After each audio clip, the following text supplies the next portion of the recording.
Welcome to another Figuring Out Japan video, and in this video we're going to be having a look at the Great Deku Tree, which LEGO are releasing. It's finally here.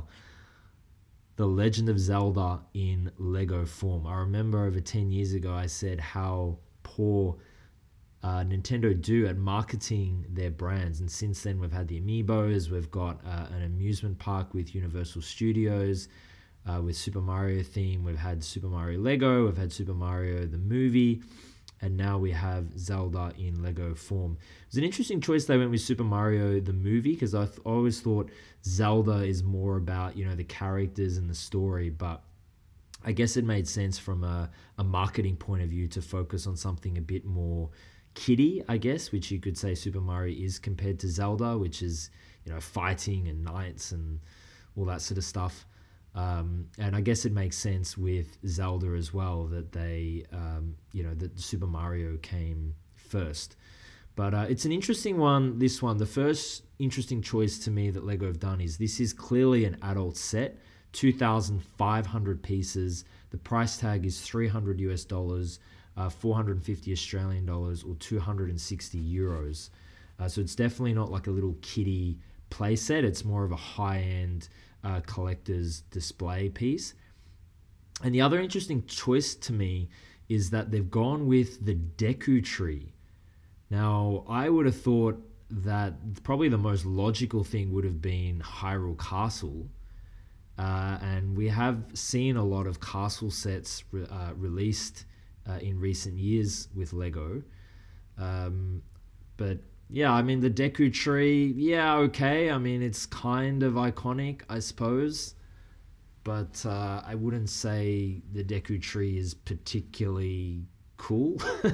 But anyway, this is what they've got. Probably a good, safe way to start the franchise off with Zelda. And I'm sure we will see more Zelda sets in the future. And just so you know, if you're new to Zelda, or the world of Zelda, Zelda is the princess. The main character is actually Link, and there are Zelda games, for example, Majora's Mask, where you don't even see Zelda. Now, it does say 2-in-1, and it's 2-in-1 because you have the Breath of the Wild version of the Deku Tree, and you also have the Ocarina of Time version of the Deku Tree. So what is the difference? Not much, really.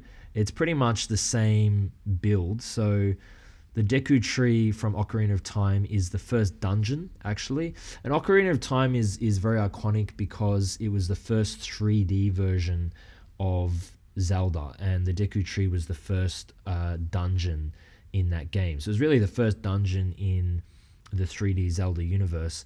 So that's the Ocarina of Time version, and then we also see there is also a build which is where you start the game off in Link's house. And then you can see the Breath of the Wild version is a lot more elaborate. So you have these sort of sakura cherry blossoms and a bit more scenery around the sides. So that's the 2-in-1 side of it. Now, if we just go through the images from the start, so you can see here Breath of the Wild, some of the details. I can see Hestu here, who is one of the characters from the series. I love the face and the design and all these beautiful cherry blossoms that they've done. You can see a couple of little Koroks around. If you haven't played the game, probably won't make a lot of sense. And we can see 2 minifigures here with Link with the Hylian shield, and also Princess Zelda from the Sheikah Slate. Now, this is the only figure of Princess Zelda that we get in the series, or in this set, I should say. I would have liked to have seen more of a sort of, elaborate Princess Zelda dress like she is in Ocarina of Time, rather than this more sort of tomboyish look from Breath of the Wild. I have to say, as a bit of an old school Zelda fan, I wasn't a huge fan of Breath of the Wild. I mean, amazing game. It's such a large and in-depth game, but I really miss the the dungeons and the temples that we see in things like Skyward Sword or Twilight Princess, Ocarina of Time, etc. So, but I am interested to see there's a lot of love for Breath of the Wild out there. And so it'll be interesting to see, given that this, I think Breath of the Wild appears more to sort of new people to the franchise, but obviously this set is more for an adult audience. So it'll be interesting to see how that, crossover really works. So in terms of, if it's younger kids that are really into Breath of the Wild, will this appeal to them as much, given that it is such a large and expensive set? So here's the box. Now, you can't really see it very well, but on the top of the box, there's no pictures of the actual minifigures, but it looks like there are 4 minifigures in the set. So you get the Breath of the Wild Link, Breath of the Wild Zelda, and then there's also it looks like there's 2 versions of the Link from Ocarina of Time, but they look almost identical. I'm not even sure if they're 2 different figures or they just maybe change a body part or a headpiece. But of course, in Ocarina of Time, Link, is both a child and an adult. But in terms of minifigure form, they look almost the same. So this is the Ocarina of Time version, and we can see some Deku Babas here. Those annoying things in the game. You can see the baby Deku tree, the new Deku tree. I don't want to give any spoilers away if you haven't played the game, but that'll make sense if you play it. And we can see the Link figure here with the Ocarina, which I think it must be a new Lego piece. And it looks like this door here does open, because we can see from the back that it appears open. And you've got some details of what's supposed to be the dungeon, although I can't really see like a compass or a boss key or a map. It looks like they haven't gone into those details. That looks to be the lever for the front door. And then we see the Skulltula treasure chest, because there's always lots of chests in the dungeons, and a little fire torch. That actually looks really good. I think it's a really good representation of the Skulltula. Leave a comment how you pronounce it. I know people pronounce Skulltula lots of different ways, Skulltula and all this kind of thing, but you know what I'm talking about. And it looks like this is Navi here. So this is now the Breath of the Wild version. Of course, you can go up on the top of the Deku tree.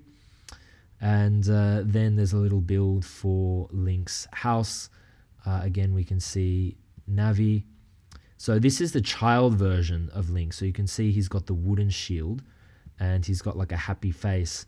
And then in the adult version, he has a more serious face. So they might be 2 separate minifigures, but they look very, very similar.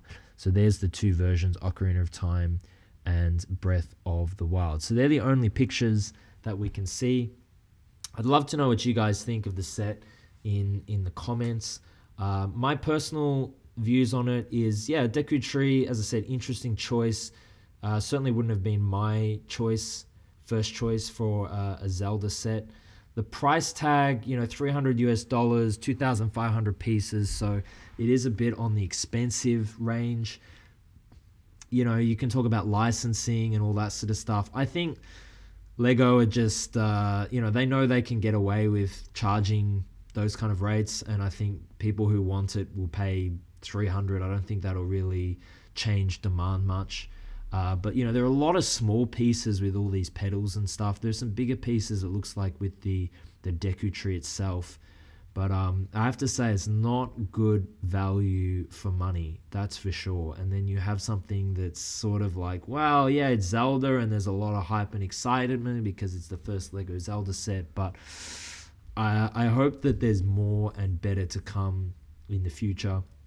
The minifigures are a little maybe a little disappointing. I don't know if we really need a young Link and an adult Link. It would have been more interesting to have a Princess Zelda or potentially Impa, who's sort of Princess Zelda's bodyguard, if you like. I think that would have been perhaps a better choice, but again, I think Lego are keeping their powder dry to have that in future sets. Of course, Ganondorf, we'd like to see him in future sets. No horse either, no Epona, so there's plenty of other minifigs and accessories that they can include in future sets. And I think for me personally, I don't think I'll buy this. I just think the price tag is a bit prohibitive, and it's not something that I really want that badly. I'd rather wait to see what happens in the future and what Legend of Zelda sets come out. But definitely a good starting point, and lots to look forward to in this space. But I'd love to read your comments about what you think of this set. Will you be picking it up? Are you a Zelda fan? Are you a Lego fan? Are you both? Let me know. So thanks very much for watching, and I'll see you in the next video.